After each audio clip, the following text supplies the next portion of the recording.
Hello, good morning and welcome to Porto in Portugal as we are ready for the start of morning warm-up on what is the hottest day of the year so far here on the Atlantic coast of Western Portugal. We're in the north of the country, in the heart of Port Wine region, and right on the fringes of the city that gives its name to the beverage. And there, on the right-hand side, you can see the long straight of the Avenida de Boa Vista, which leads back up into the city.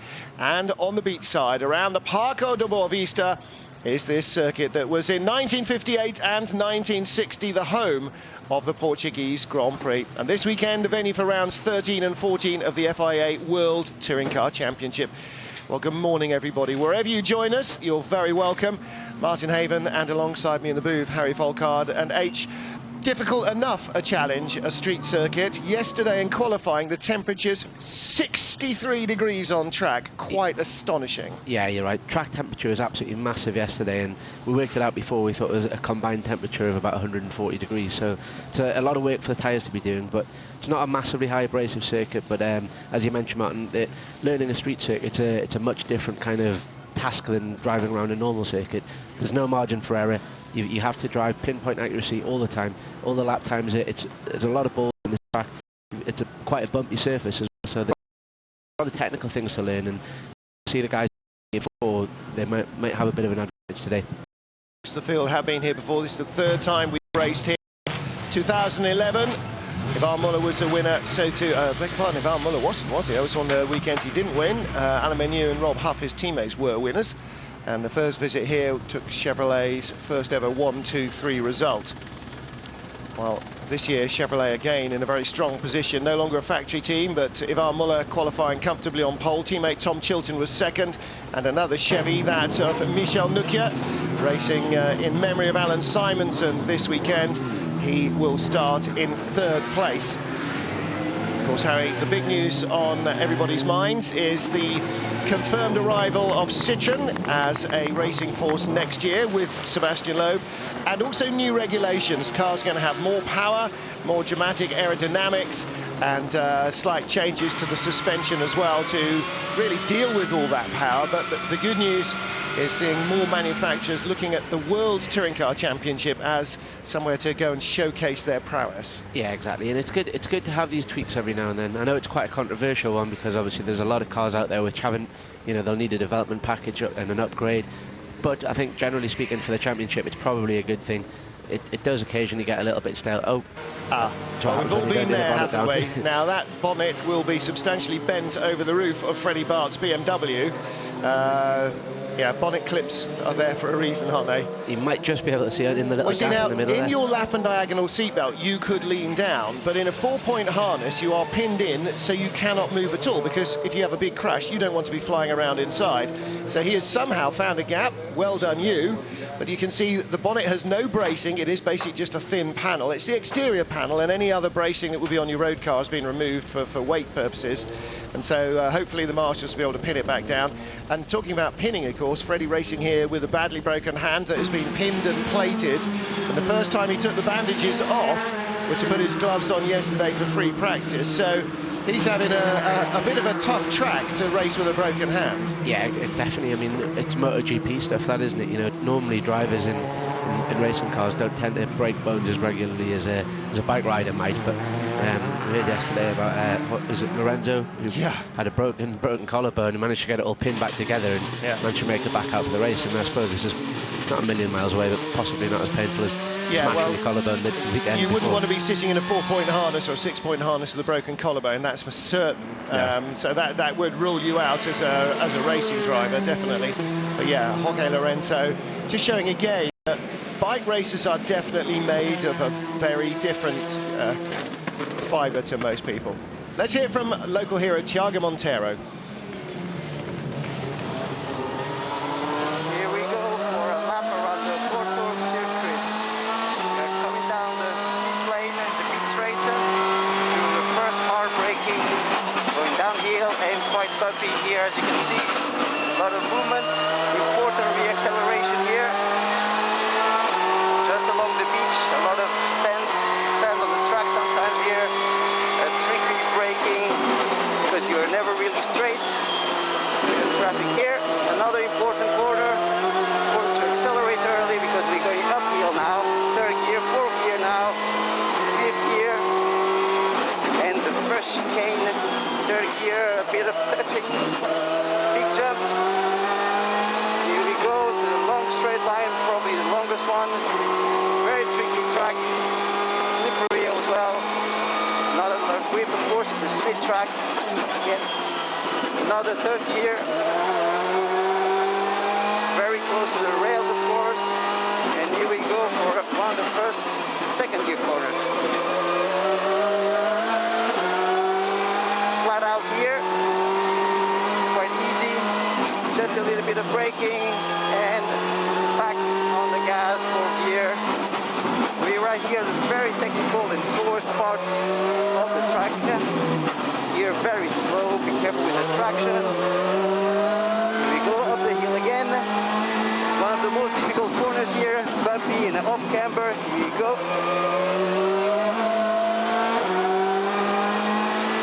Two slow corners. They are harder than they look because you have to accelerate very early here, back on the power early, a bit of understeer. Much understeer at the moment. Temperature coming up on the tires. Flat out on this first right-hander. Bit of oversteer here. And just a little lift for the fastest corner of the track. And the hard braking for the last chicane. Quite slow, but important to accelerate early as well. And here we go. Back on the finish line. And back to you, Eurosport. Great lap by Thiago Monteiro. I'm not sure I'd want to ask him to talk his way around when he's in the middle of a battle with somebody, but even so, Harry, you know, that was the fastest lap we've seen in morning warm-up so far. He was not hanging around that much. And Thiago, of course, had a disaster yesterday in qualifying with the turbo going in free practice, and that knocked on into qualifying. Yeah, there was just a seal which they tried to remedy after the issue in free practice, but it's just a tiny little bit of boost pressure that you're down on. Just you're losing power everywhere, and somewhere like Porto, there's quite a lot of long straights, and you can't deal with having less than say a 5% loss. It's just gonna it's a non-starter really. Rob Hupp's just gone quickest at a 2-minute 8.2, and you can see Michał Kozłowski, the second of the red Lukoil larders there. Kozłowski didn't go out in qualifying yesterday. Again, a free practice shunt. And this is, his first ever race in the World Touring Cars was in Marrakesh. This is his fourth race weekend. He's back on another demanding street circuit that just allows you no mistakes at all. No, you can't get away with it. Like we said yesterday, you can run wide, you can afford to run a little bit wide in normal racing. You can make a mistake and get away with it. But yesterday we saw a few cars get trashed by a minor error, which you would normally get away with, but just there's no margin for error here. You touch a wall and it's going to take out a subframe like we saw with Kozłowski yesterday. I'll do Thiago Monteiro on a quick lap. James Thompson as well. Now, he was fifth quickest at the end of qualifying, but there was all sorts of power outages yesterday, and possibly that's caused a couple of timing glitches. Tomo ended up in seventh place on the grid because Pepe Oriola and Gabriele Tarquini, wasn't it, were given quicker times than those originally allocated to them. So they moved up a little bit. What it does mean is a sort of a bonus for Bamboo Engineering, who pulled an all-nighter last night repairing Alex McDowell's very badly damaged car, is that James Nash now gets to 10th place on the race one grid, and that means he'll be on pole too. Yeah, those guys worked till 3 o'clock this morning, and warm-up they were up for 6 o'clock this morning, so 3 hours sleep. It's quite a nice reward to wake up to find More out than you're you, on Harry. pole. Yeah, I know. Moving on. Yeah, that's a great thing for the guys there. They obviously put a lot of graft in the workshop, and then obviously at track it kind of everything ramps up. But Alex's car was actually more damaged than I originally thought when we saw it go into the barrier. It looked like it was a glancing blow, but it took out quite a lot of the rear suspension hangers and quite a lot of the stuff underneath the car. Really good job in qualifying yesterday by Franz Engstler. He has suddenly found some speed. I was thinking actually in the long 6-hour wait at Gatwick on Friday, I was thinking there's something different about Engstler this year. Normally he's been quite competitive as a front runner. This weekend, really only for the first time all year have we seen him challenging and getting into Q2. I mean, oh dear.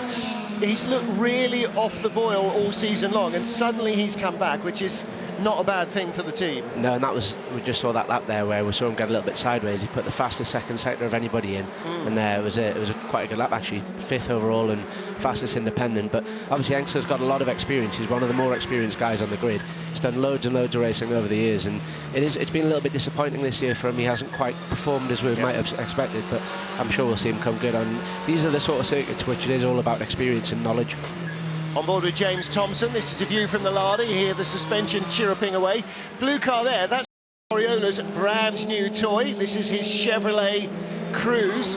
It's the first time ever out in this car. He has done precise testing miles in it all. I went yesterday after free practice 1 where he was 3rd fastest. I said, Pepper, third? I said, oh, come on, I've never driven it. I know. But unfortunately yesterday in qualifying did put it in the top 10. He set a very quick time, so he will have a good grid start, and the car looking, well, impeccable, it's fair to say now, straightened up nicely. Yeah, they've done a good job getting that sorted, because that also had quite a lot of damage. Seemed to be more side on, but it was, it still damaged a lot of the underneath. I'm not exactly sure what it did, but I saw the guys running backwards and forwards to RML collecting parts last night for quite a long time. Last chicane here, Engstler grabs a bit too much curb on the inside, and we saw a couple of big shunts in the races last year. On that wall by the exit there, if you get in the air, then it's very hard to steer. Coming down towards the first corner, hard braking here, and then picking up the throttle quite early on, long before you can see where you're going for certain.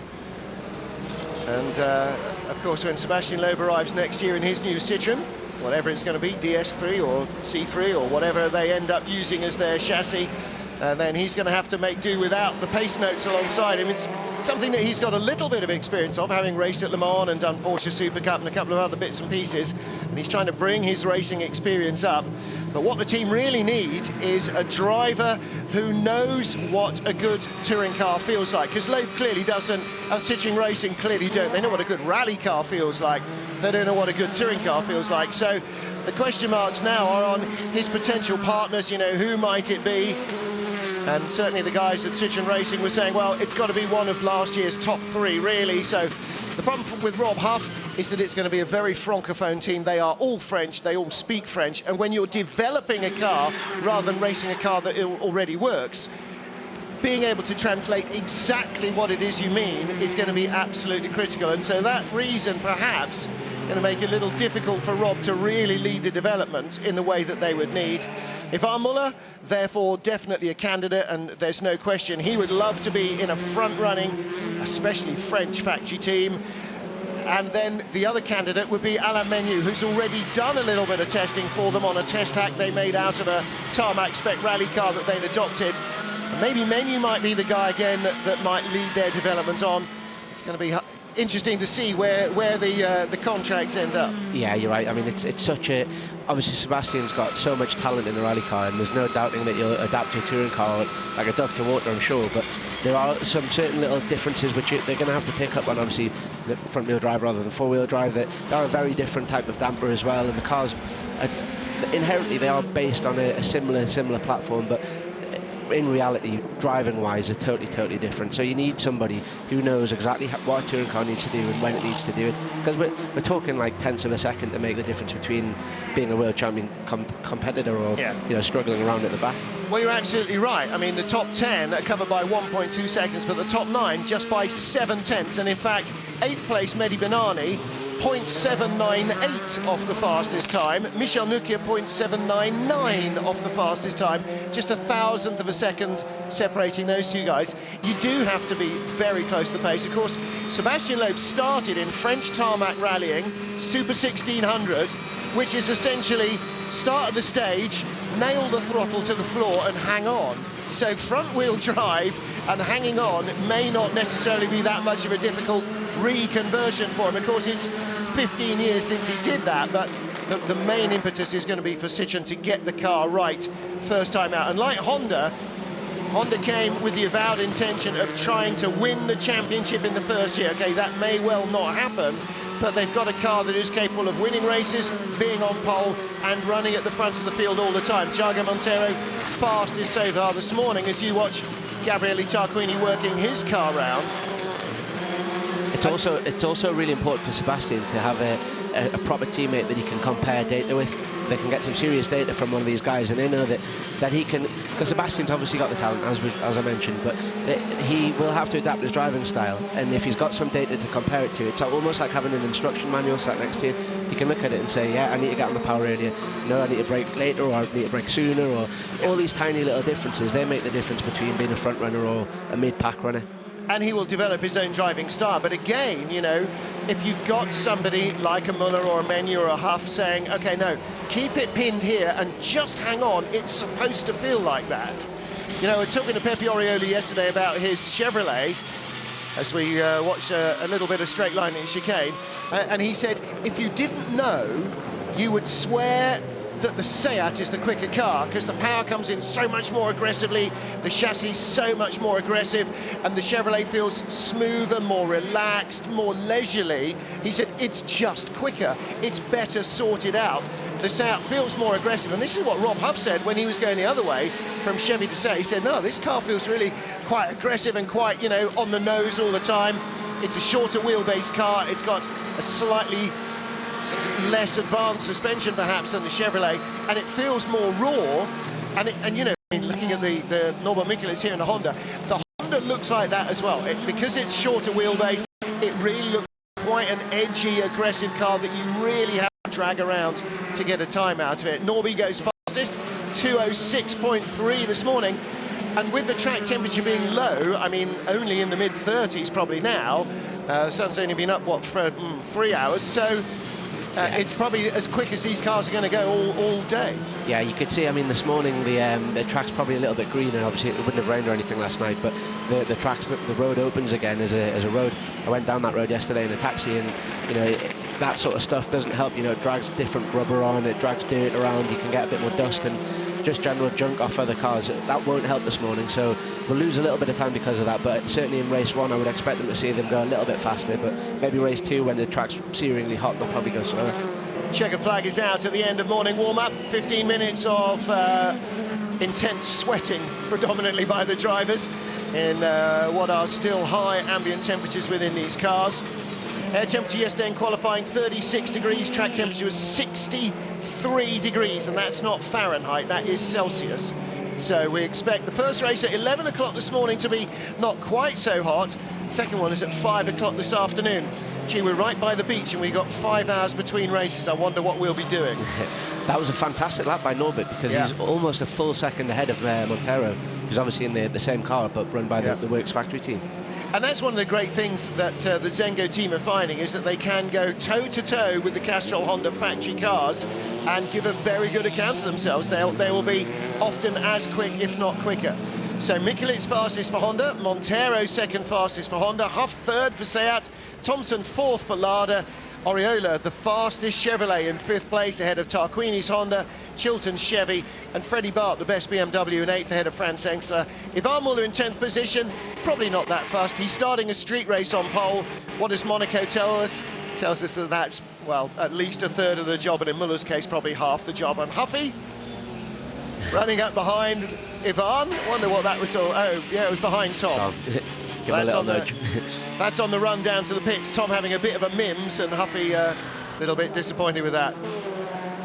They may be more outre shades than Neil Coles there. That's quite impressive. I wonder what beach vendor he bought those off. And there's Thiago shocking luck so far this season. If there's been bad luck going, Norbert Mikelitz got it at the beginning of the year, but ever since it has been Thiago that got it in the Honda teams. And again yesterday, turbo failure in free practice. They replaced it hurriedly, but you know, it's very hard for access under the bonnet, and it looks like it wasn't quite fixed as much as they would have hoped.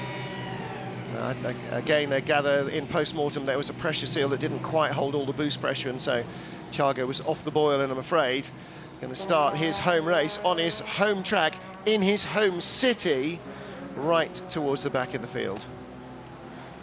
That's the first full session we've seen Montero actually get through without issue, I think. So he'll be happy that he's up there in second, but he'll still be very frustrated for the weekend. Yeah, definitely. I mean, it's going to be very hard to make progress from 17th on the grid on the street circuit.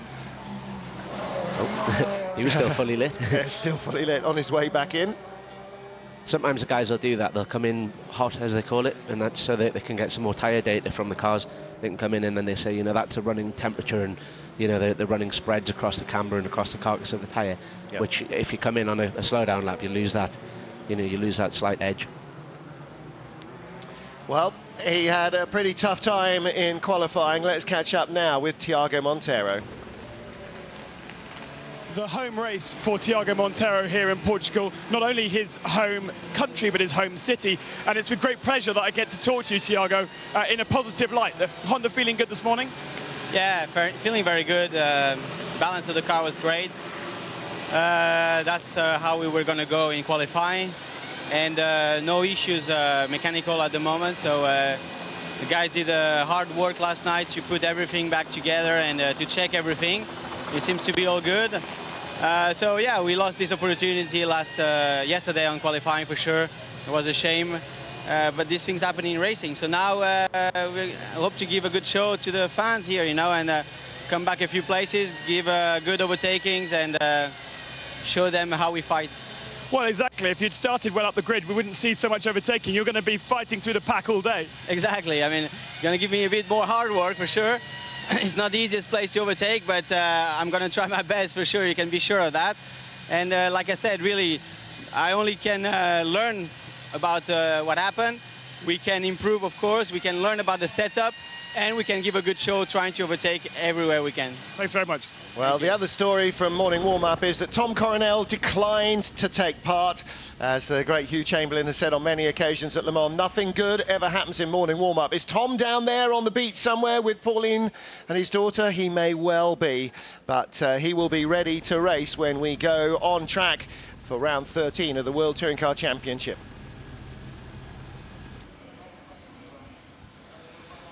The beautiful blue Atlantic. We're on the west coast of Portugal in Porto, and from here the European season in the FIA World Touring Car Championship finishes, and like many adventurers of the past, they set off for pastures new. They will head west, young man.